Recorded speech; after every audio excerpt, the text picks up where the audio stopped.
Mohon maaf ya, saya sangat penuh emosional bercerita seperti ini. Semoga kegiatan ini dapat berlangsung dengan lancar.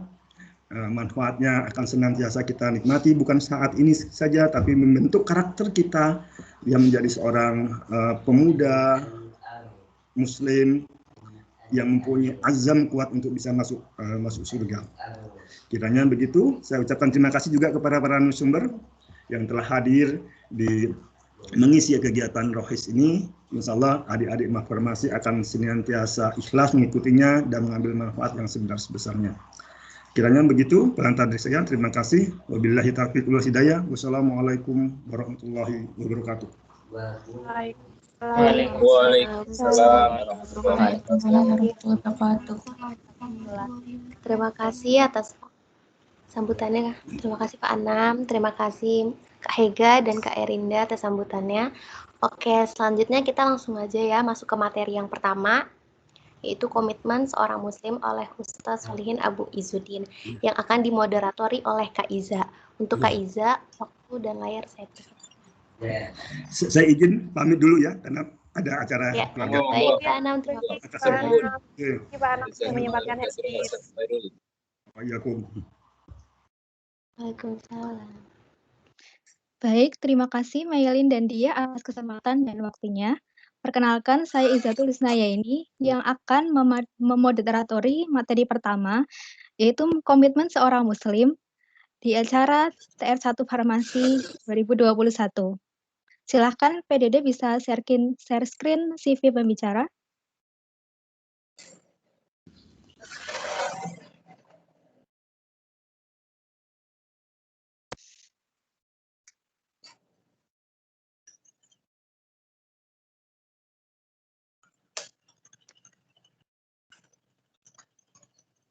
Baik, mengenai Ustadz Solihin Abu Izzuddin atau yang biasa dipanggil Ustadz Sol, berasal dari Perempun Kebumen, Jawa Tengah, namun sekarang beliau bertempat tinggal di Sragen, Jawa Tengah. Bisa di-scroll ke bawah.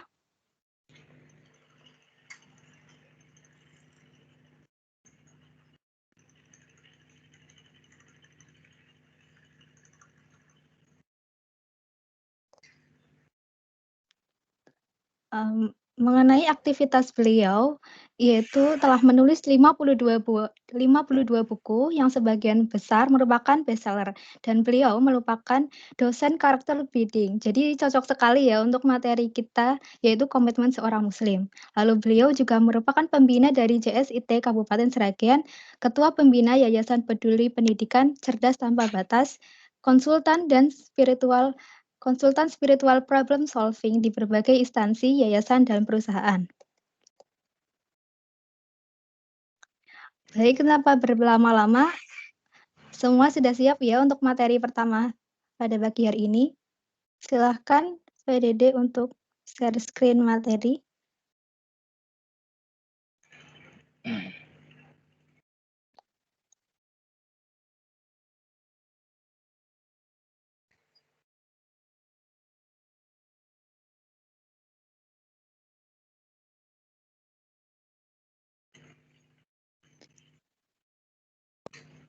Sini sudah ada Ustadz Solihin ya. Assalamualaikum warahmatullahi wabarakatuh Ustadz, bagaimana kabarnya? Waalaikumsalam warahmatullahi wabarakatuh. Alhamdulillah bikhair. Sudah siap semuanya teman-teman, sehat-sehat ya. Senang sekali dapat bertemu dengan Ustadz. Baik, kita tunggu ya sampai terlihat. Oke, full screen aja.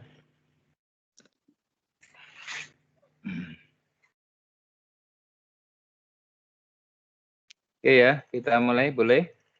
Waktunya. Silakan Ustadz. Ya. Dengan bismillah aku melangkah, dengan bismillah ku dekap ukhwah, dengan bismillah ku raih berkah, dengan bismillah ku gapai jannah. Bismillahirrahmanirrahim. Assalamualaikum warahmatullahi wabarakatuh. Waalaikumsalam. Alhamdulillah, alhamdulillahilladzi anzala sakinata fi qulubil mu'minin liyazdadu imana ma'a imanihim asyhadu alla ilaha illallah wa la syarikalah wa asyhadu anna Muhammadan abduhu wa rasuluh la nabiyya ba'da. Allahumma shalli wa sallim ala sayyidina Muhammadin wa ala alihi wa ashabi asmain. Rabbi shrah li sadri wa yassir li amri wa hlul 'uqdatam min lisani yafqahu qawli. Raditu billahi robba bil islami dina wa bi Muhammadin nabiyya wa rasulah. Rabbi zidni ilma warzuqni fahma. Amin ya rabbal alamin. Teman-teman semuanya ya, saya nyebut teman-teman ya biar santai ya. Sahabat-sahabat surgaku, calon-calon jamaah haji dan umroh yang dirahmati Allah, calon-calon hafiz Al-Quran, sebagian mungkin sudah ada, alhamdulillah, dan calon-calon ahli jannah, Allahumma amin. Pertama dan yang utama, mari kita mensyukuri nikmat Allah dengan mengucapkan alhamdulillah karena kita bisa berkumpul di sini, kita masih hidup, kita sehat, kita diberikan hidayah, inayah, diberikan keislaman, keimanan. Ini sesuatu yang luar biasa yang harus kita syukuri. Semoga nanti dengan materi ini yang waktunya sangat singkat ya, karena untuk membangun pribadi muslim ini kalau di zaman Rasulullah itu perlu waktu sekitar 10 tahun ya, 13 tahun di Mekah, nah baru kemudian diaplikasikannya 10 tahun di Madinah. Tapi nggak apa-apa, nanti 1 jam ke depan minimal kita sudah punya gambaran. Saya setelah bersyukur pada Allah, mari kita bersalawat untuk Rasulullah Muhammad SAW. Semoga nanti kita dalam mengkaji materi ini tidak hanya sekedar materi, tetapi sebuah upaya ikhtiar kita untuk menapak jejak Rasulullah Muhammad SAW. Oke, lanjut ke slide saja. Itu sudah ada slide yang kedua, ketiga itu. Silakan di share sambil jalan, sersan serius tapi santai ya.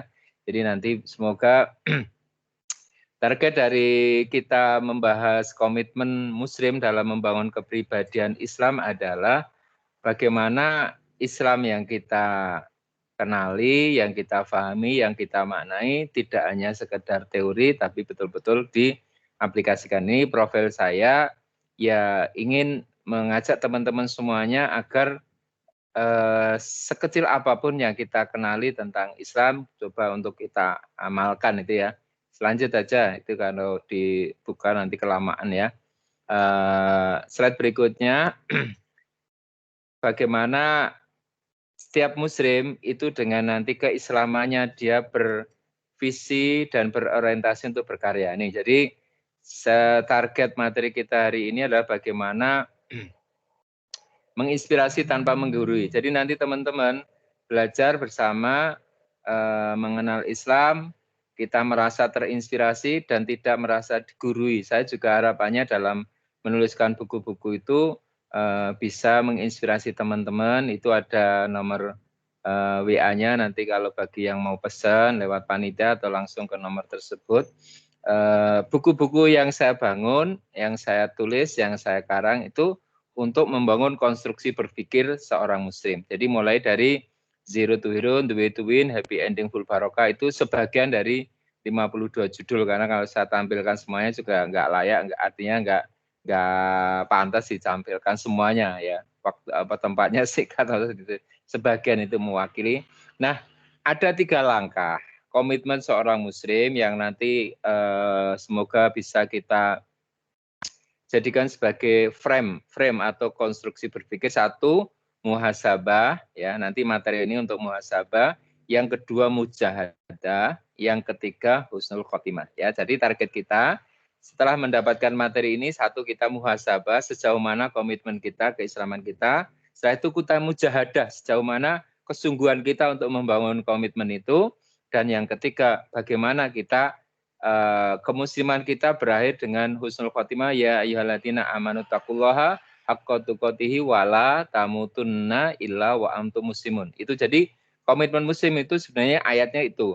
Wahai orang-orang yang beriman, bertakwalah kamu kepada Allah dengan sungguh-sungguh, dengan sebenar-benar takwa, dan janganlah sekali-kali mati kecuali dalam keadaan berpegang teguh kepada Islam. Karena ada kalimat yang menarik yang nanti kita sampaikan di sini bahwa soal anomali, namanya anomali hidayah atau ya anomali hidayah. Ada orang yang beramal baik tapi berakhir jelek. Ada orang beramal baik berakhir baik. Ada orang beramal jelek berakhir baik. Tapi ada juga yang paling parah beramal jelek berakhir jelek. Nah, komitmen muslim kepada Islam itu adalah bagaimana kita nanti mengupayakan, mengikhtiarkan bisa husnul khotimah itu ya. Makanya kita mulai dari slide berikutnya dalam surat Al-A'raf 172, silakan nanti teman-teman yang punya Al-Quran bisa dibaca di Al-Qurannya. Surat Al-A'raf 172 tentang fitrah ya. Kita terlahir sebagai fitrah dan fitrah kita adalah sebagai muslim ya. Kenapa? Jadi ini nanti dikaitkan dengan hadis ya. Kulu mauludin yuladu alal fitrah fa'abawahu yuhawidanihi au yunasironihi au yumajisanihi. Setiap manusia, setiap bayi terlahir dalam keadaan fitrah, maka bapaknya lah yang menjadikan dia Yahudi, Nasrani, atau Majusi. Nah, sementara di dalam Al-Quran itu difirmankan Allah surat Al-A'raf 172 yang sudah ada terjemahannya di situ. Coba kita baca ya ayatnya nanti sambil merenungkan terjemahannya di situ ya. Insyaallah. A'udzubillahi minasyaitonirrajim. Bismillahirrahmanirrahim.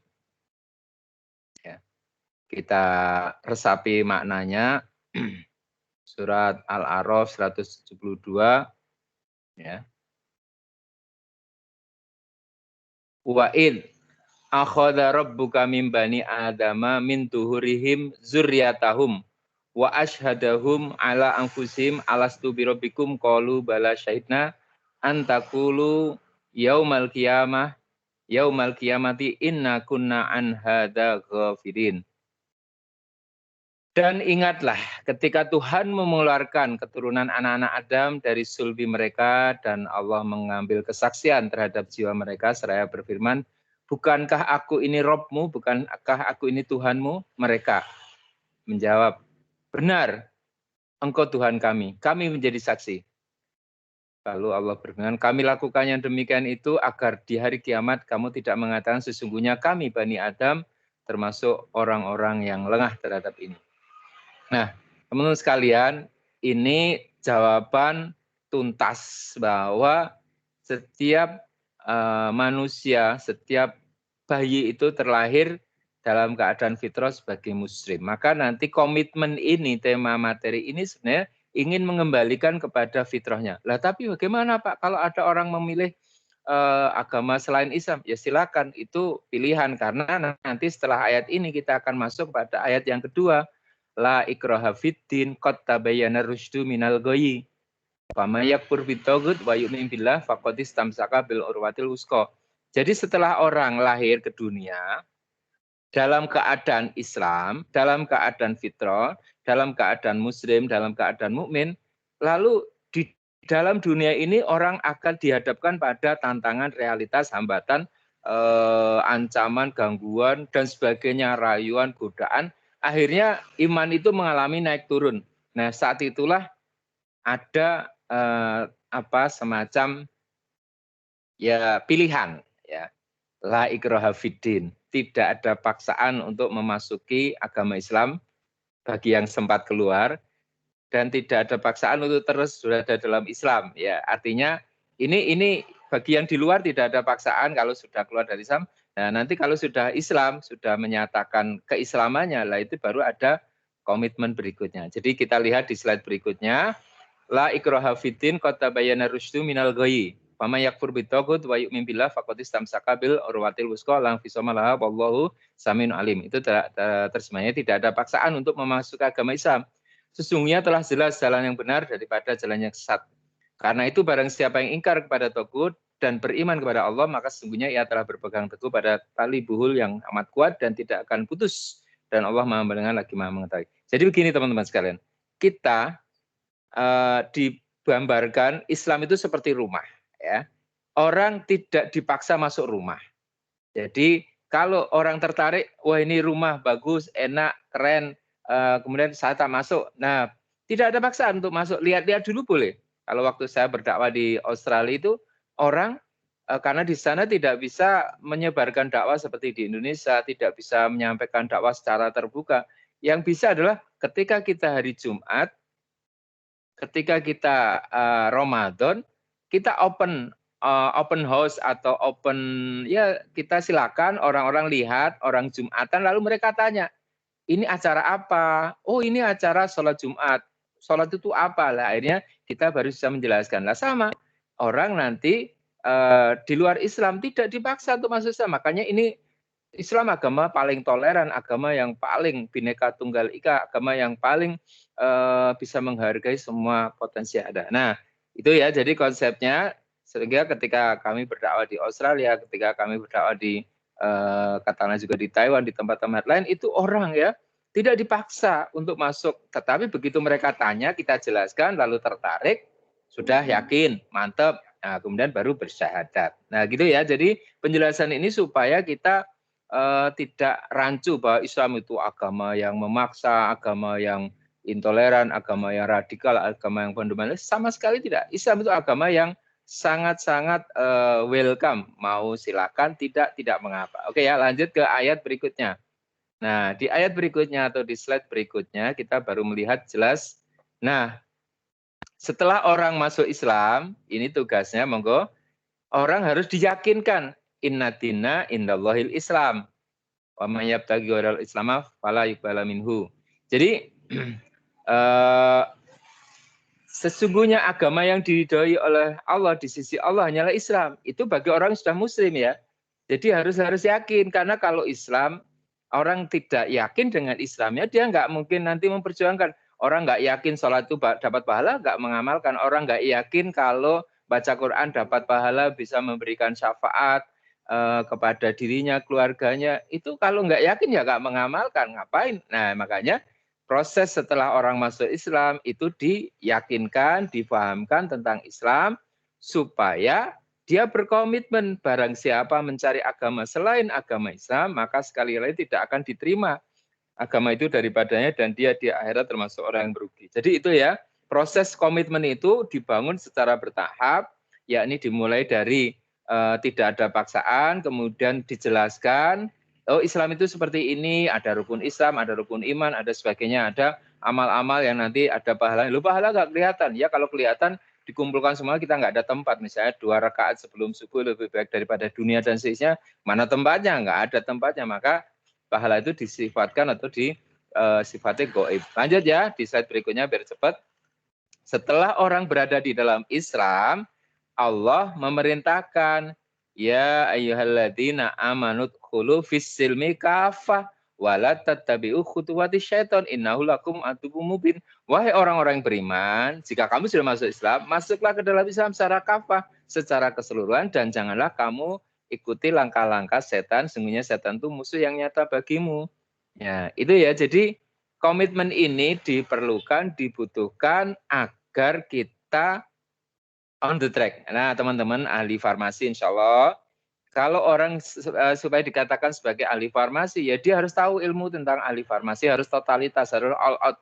Bahasa Jawanya harus tumplek-blek, gunung karku daki, lautan kanku seberangi, sawah-sawah tapak culi, alun-alun tak saponi untuk menjadi muslim sejati. Ya, itu ya. Jadi kalau orang sudah berislam, maka dia harus totalitas, harus all out, harus tumplek-blek, harus sungguh-sungguh, harus mengerahkan segala kemampuan. Nah, di situ makanya nanti setelah orang masuk Islam secara kafah, secara sungguh-sungguh itu, baru dia akan wala tamutunna illa wa antum muslimun. Jadi totalitas, istiqomah sampai husnul khotimah. Nah gitu ya, jadi sama kalau saya di kedokteran juga harus tahu ilmu kedokteran.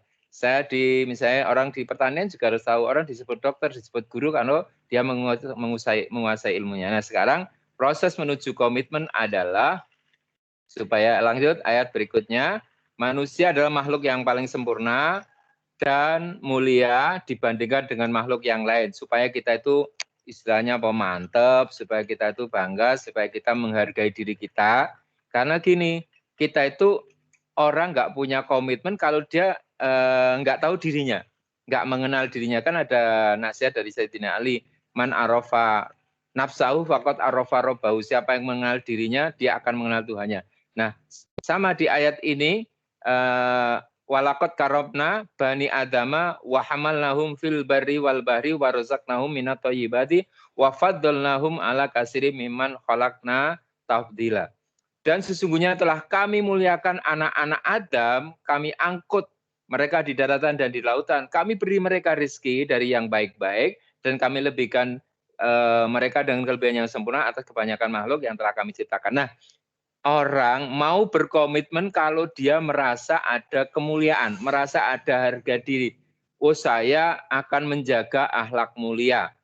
Saya akan menjaga perkataan lisan saya. Saya tidak akan asal nge-share. Saya tidak akan asal posting. Saya akan memilah dan memilih apa yang saya baca, yang saya lihat, yang saya dengar, apa yang saya lakukan, apa yang saya kerjakan. Nah, ini makanya manusia itu mulia selagi dia tahu tentang kemuliaannya, dan yang kedua menjaga komitmen kemuliaannya. Tapi kalau orang tidak tahu, misalnya anak kecil melakukan kesalahan, dia nggak tahu karena dia belum tahu kalau itu tindakan tercela. Atau maaf, orang gila melakukan tindakan bodoh, tidak memakai pakaian, mengumbar auratnya. Kenapa? Karena nggak tahu kalau dia mulia. Dia taunya orang ya seperti itu aja. Nah, sama, kalau kita mulia maka berkomitmen melaksanakan Islam, mempelajari Islam, melaksanakan Islam, mengajarkan Islam, mendakwakan Islam, bertolong menolong bersama di dalam Islam. Maka misalnya teman-teman yang muslimah, kenapa teman-teman memakai jilbab atau memakai hijab atau memakai kerudung? Karena apa? Karena ini komitmen, karena saya mulia, karena saya berharga, saya bernilai, saya tidak akan mengumbar aurat saya kepada orang lain, karena ini komitmen saya sebagai muslim dalam menjaga nilai-nilai Islam dalam diri saya. Tapi begitu maaf, seorang wanita tidak menutup aurat, dia mengumbar pakaiannya mungkin sekwilda sekitar wilayah dada, atau bupati buka paha tinggi-tinggi misalnya zaman dulu tuh. Nah, akhirnya apa? Orang yang nggak menghargai, langsung sweet.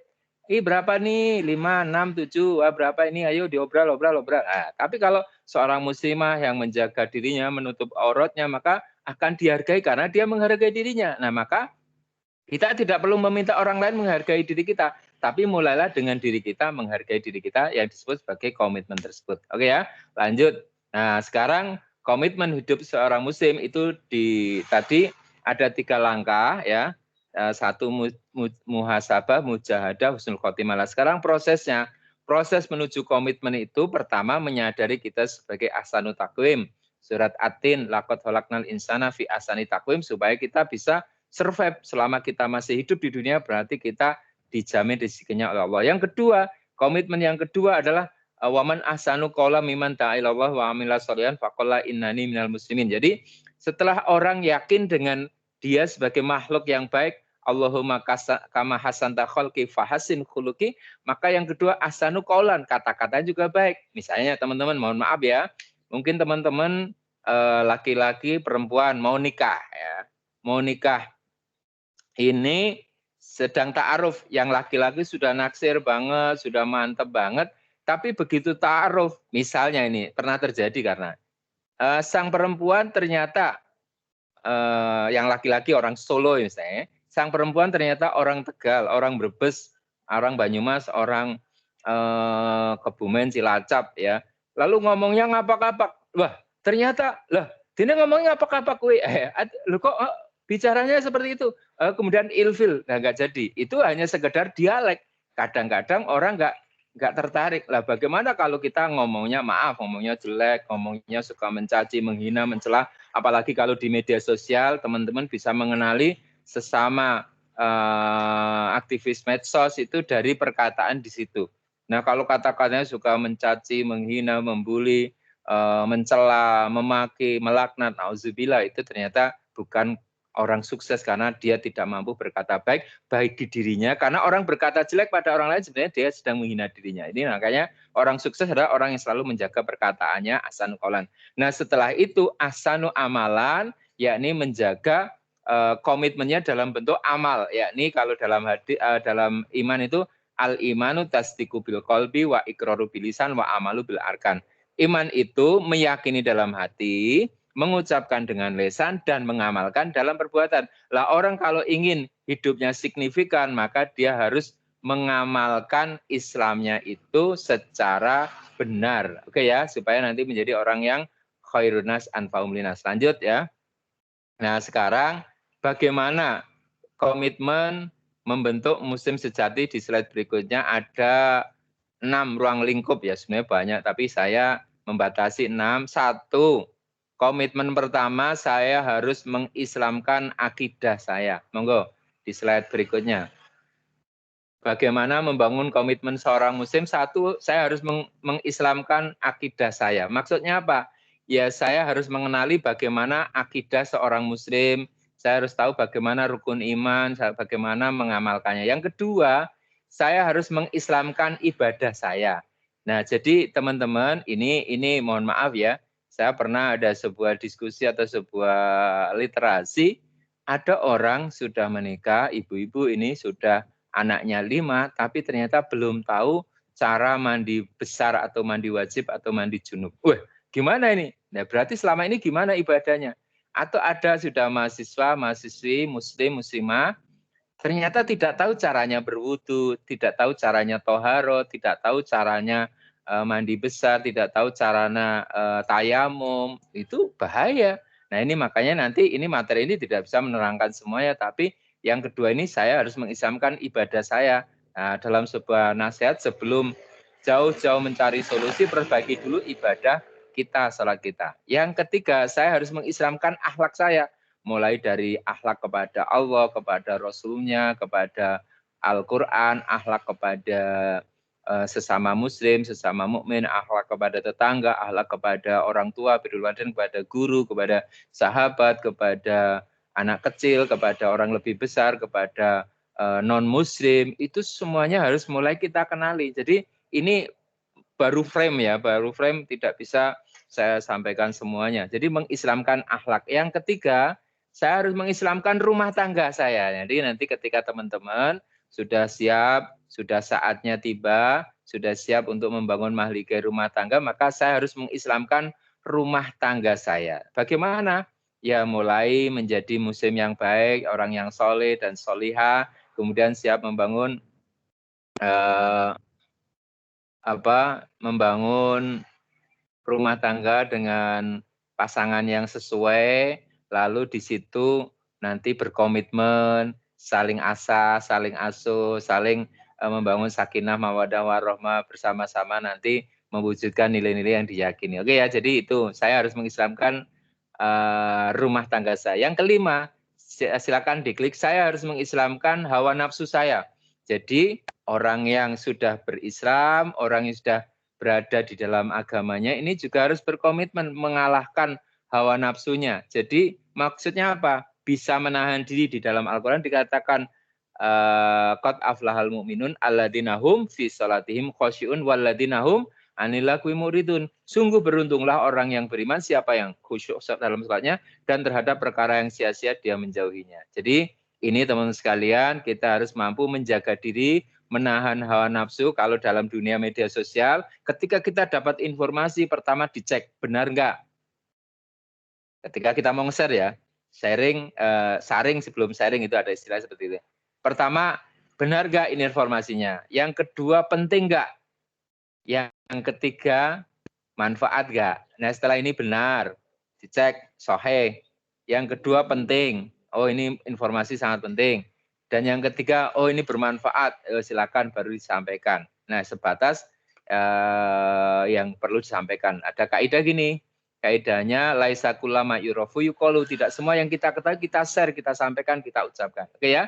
Jadi hawa nafsu ini adalah barrier, adalah sebuah sarana untuk menahan diri dari hal-hal yang tercela. Dan yang keenam, saya harus mampu, harus yakin bahwa hari esok milik Islam. Jadi orang mampu berkomitmen kalau dia meyakini bahwa apa yang dia lakukan dalam rangka untuk membela agamanya. Dan ketika kita membela Islam bukan berarti istilahnya merusak, bukan berarti kemudian menebarkan kekerasan, kekasaran, enggak. Membela Islam adalah dengan cara kita mengamalkan nilai-nilai Islam dalam diri kita. Nah, setelah kita mengamalkan Islam dalam akhlak yang mulia, dalam ibadah yang sahih, dalam kepribadian yang Islami, maka orang akan tertarik kepada Islam. Itulah cara membelanya sehingga hari esok yakin milik Islam. Lanjut ya. Nah, lanjut di slide berikutnya. Ya. Ustadz, mohon maaf sebelumnya nanti sampai jam 9 lebih 10 materinya. Dilanjut dengan tanya jawab. Terima kasih. Siap. Oke, siap. Jadi itu gambaran 6 ruang lingkup komitmen. Nah, nanti di materi yang sudah saya siapkan itu nanti bisa dibaca sendiri. Nah, ada beberapa hal yang nanti akan menjadi titik poin atau point of view kita. Bahwa setelah kita mengenali ya hal-hal ini, maka menjadi pribadi yang Islami menjadi suatu hal yang diharuskan untuk tadi mewujudkan diri pribadi yang berkomitmen. Jadi sebenarnya kerangkanya utuhnya adalah seorang muslim yang berkomitmen itu berkomitmen dengan nilai-nilai Islamnya, dengan kemudian istilahnya ketika seorang sudah berkomitmen akan jadi magnet. Ada kaidah begini, sesungguhnya kebaikan itu akan mengajak saudaranya kebaikan-kebaikan yang lain. Nah, sesungguhnya kalau teman-teman berkomitmen dengan Islam, berkomitmen dengan ibadahnya, berkomitmen dengan akhlaknya, berkomitmen dalam studinya, dalam prestasinya, nanti akan mengajak orang lain kepada kebaikan. Nah, jadi Islam tidak hanya ajaran normatif yang diyakini dan dipahami tanpa diwujudkan, tapi Islam memadukan antara keyakinan dan aplikasi, antara norma dan perbuatan, antara keimanan dan amal soleh. Nah, sebagai kata kunci untuk membangun komitmen ini adalah surat Al-Asr ya. Jadi teman-teman nanti bisa baca surat Wal-Asri. Ya, wal asri innal insana lafi khusrin illal ladzina amanu wa amilus solihati wa tawassaw bil haq wa tawassaw bis sabr. Demi masa sesungguhnya orang benar-benar dalam keadaan merugi kecuali orang beriman dan beramal soleh yang senantiasa menasihati dalam kebenaran dan senantiasa menasihati dalam kesabaran. Jadi orang pada asalnya, pada kondisi umumnya itu merugi kecuali satu, orang beriman dan beramal soleh. Itu berarti menjadi muslim, mukmin yang musrih atau yang soleh, yang soleh untuk dirinya. Kemudian watawassaw bil haq, watawassaw bis sabri, itu adalah orang yang soleh untuk orang lain alias bermanfaat, kesolehan yang bisa menebarkan manfaat. Kalau dalam hadis yang sudah sangat kita kenal, khairunas anfa'um linas, sebaik-baik manusia dan yang bermanfaat bagi orang lain. Caranya gimana? Tawassaw bil haq, tawassaw bis sabr, saling menasihati, mengingatkan dalam kebenaran, menasihati, mengingatkan dalam kesabaran. Oke ya? Jadi nanti kalau kita sudah menjadi muslim, pertama, soleh, yang kedua menjadi orang yang musrih, yang nafi'un li ghairi atau orang yang bermanfaat. Nah, prosesnya ini karena makalahnya cukup panjang, ada sekitar berapa? 60 ya, sementara waktunya juga cuma 60. Nah, kita membangun kesolehan itu dari ruhiyah, kemudian fikriyah, jasadiyah, yang kalau saya simpulkan di halaman 53 itu ya, nanti silakan teman-teman buka, itu ada konsep zikir, fikir, skill ya. Nah, zikir, fikir, skill alias kita nanti setelah materi ini mampu menjaga komitmen kita alladzina yazkurunallaha qiyaman wa qu'udan wa 'ala junubihim wa yatafakkaruna fi khalqis samawati wal ard rabbana ma khalaqta hadza batila subhanaka faqina adzabannar. Surat Ali Imran 190 191. Kalau komitmen kita supaya menjadi muslim dengan big is powerful, medium is wonderful, small is beautiful. Kapanpun, dimanapun kita selalu ingat Allah pada saat berdiri powerful, saat duduk wonderful, saat berbaring beautiful. Nah, itulah spirit kami, zero to hero, big is powerful, medium is wonderful, small is beautiful. Terakhir, kata-kata dari Mbah Sahal Mahfud, jadilah sebaik-baik manusia. Beliau menasihati, menjadi baik itu mudah. Menjadi orang yang bermanfaat itu perlu perjuangan. Begitu teman-teman sekalian. Jadi komitmen itu mari kita bangun, kita wujudkan. Tadi nasihat dari Pak Khairul, kalau nanti teman-teman bisa menjadi para penghafal Quran, bisa memberikan mahkota, memberikan syafaat, Itu bagian dari komitmen ini sampai ada orang yang sakit ya habis wisuda kedokteran lalu sakit lumpuh tapi dia komitmen. Oh, kenapa saya lumpuh? Ternyata selama ini saya lupa berinteraksi dengan Al-Qur'an, maka selama dia lumpuh dia baca Al-Qur'an, baca Al-Qur'an, baca Al-Qur'an, baca Al-Qur'an dan ternyata 4 bulan dia lumpuh baca Quran terus, Allah karuniakan dalam masa kelumpuhan itu setelah baca Quran terus-menerus ternyata Allah karuniakan bisa hafal Quran 30 juz. Masya Allah, ini sebuah karunia. Orang ketika diberi musibah, diberikan sakit, dia tidak mengeluh, tapi dia muhasabah, lalu dia gunakan waktu sakitnya untuk memperbanyak ibadah, memperbanyak membaca Al-Quran, dan ternyata Allah karuniakan hafalan Quran 30 juz, dan setelah dia hafal Al-Quran 30 juz, ternyata Allah berikan kesembuhan dari sakit lumpuhnya. Allahu Akbar. Demikian teman-teman sekalian, semoga ini akan menjadi inspirasi kita. Kamu adalah sebagaimana komitmenmu, ya. You are what you think, you are what you believe, you are what you do. Think fresh, do the best, get success, no stress, give the best to Jannah. Terima kasih. Assalamualaikum warahmatullahi wabarakatuh. Waalaikumsalam warahmatullahi wabarakatuh. Ustadz Sol, sangat luar biasa sekali materinya. Dan acara selanjutnya yaitu tanya jawab. Sebelumnya saya izin bertanya, apakah pertanyaannya bisa dikumpulkan jadi 2 pertanyaan dulu atau langsung dijawab? Ada